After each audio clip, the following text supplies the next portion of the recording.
dito papasok sina Lelong at Lelang para makabalik na sila sa kabilang mundo. Paano naman kami makakapasok? Aba, nahihibang ka na ata. Portal nga po, Lelong.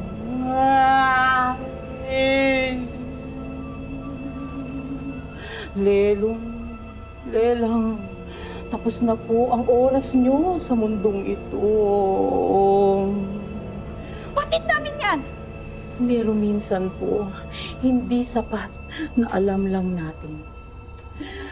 Dapat tanggap din natin. Kaya Lelong, kailangan nyo na pong bumalik sa kabilang mundo.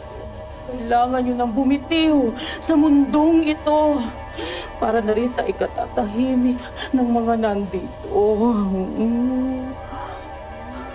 Subalit sila nga ang hindi makapagpatahimik sa amin dito! Tahanan namin ito! Ganun lang.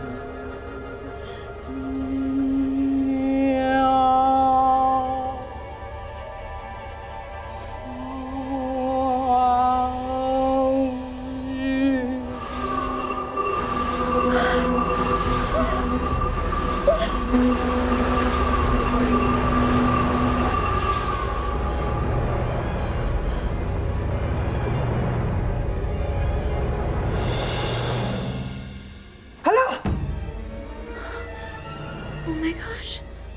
Wala na sila? Oh, madali naman palang kausap sina Lelong at Lelang mo, Scarlett. Masunurin.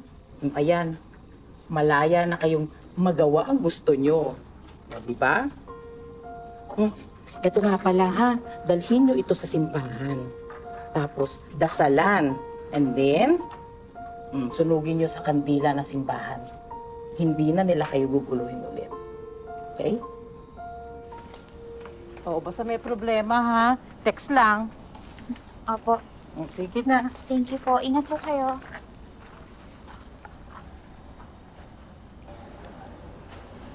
Love, bakit ganun? Parang medyo nalungkot ako nung nawala sila.